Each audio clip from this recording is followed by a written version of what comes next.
Okay, so welcome to the intro for today's lesson. This unit, algebra, can be quite confusing, but if you really just focus on patterns and look the formulas like any other one, it can be much more easy to comprehend. So in algebra, we're going to be dealing with a bunch of different things. And for instance, we're going to be dealing with expressions. So you might see an expression of 4n plus 12. And this pen doesn't want to work right now. So we've got 4n plus 12. I want you to remember that in algebra, we have two things that we're focusing on. We have our constants, which are our numbers, and we've got our variables, which change, okay? And you'll be able to know a variable because it's represented usually by a letter. And even if there's a number attached to that letter, that entire thing is the variable, okay?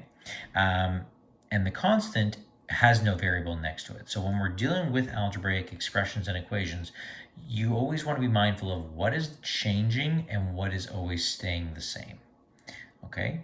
So the first part of our lesson is going to focus on simplifying expressions.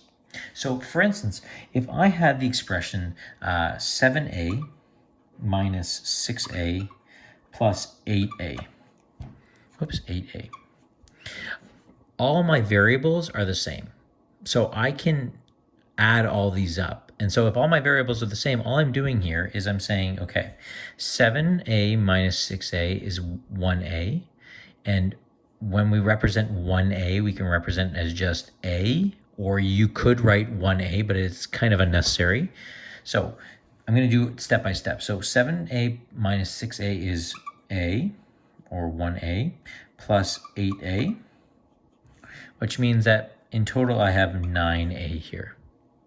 Okay. Another example could be like this. You might have an expression where it's 14b plus 6b minus 12. Here you have like terms, right? 6b and 14b are both variables, and you have a constant that's an unlike term. So you want to combine like terms. So 14b plus 6b is 20b minus 12. And then your expression is done. You can't reduce anymore. You can't simplify anymore like terms. What if I had something like this? What if I had 3d plus 8d or negative 3d plus 8d minus 5d?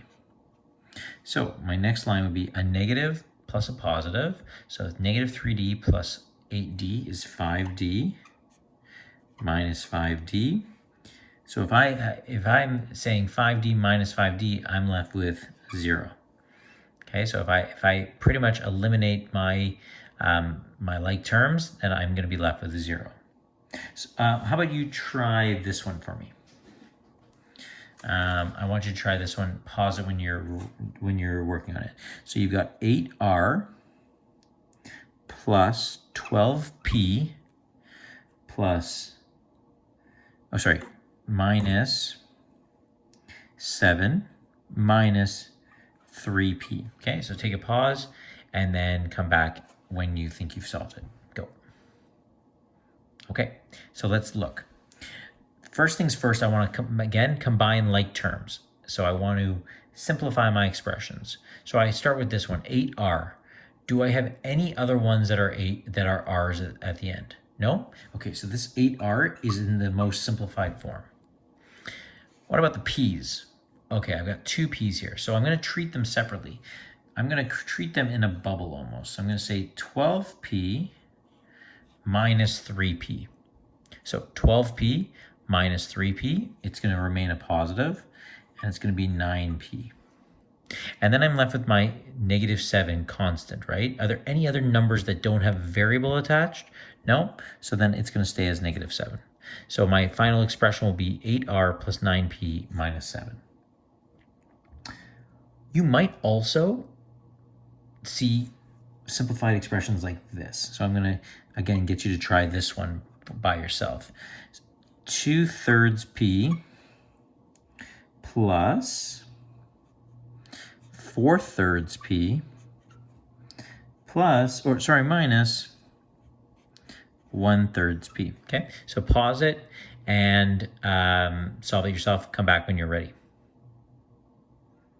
Okay, perfect. So we just finished a fractions unit, so that's why I'm giving you this one to kind of see. You can see that all the denominators are the same.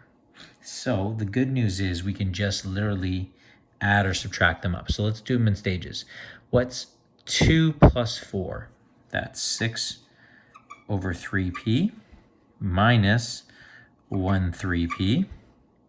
And now again, denominators are the same, so I can just do the top. 6 minus 1 is 5/3p, or in our case, 1 2/3 p.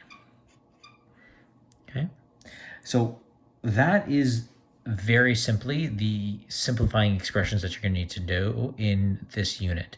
And again, we're kind of looking at this in this lesson, the skills that you're going to need going forward. So this lesson is not going to be as long as some of the other ones, because this lesson is more about developing the skills. You might already have these skills, which is great because this is a grade 7 and grade 8 kind of co-curricular thing, but I just want to verify that you guys are on the right track, that you know how to combine these things. Okay, so we're going to stop the video here. The next video is going to look at distributive properties, which is the second part of our lesson for today.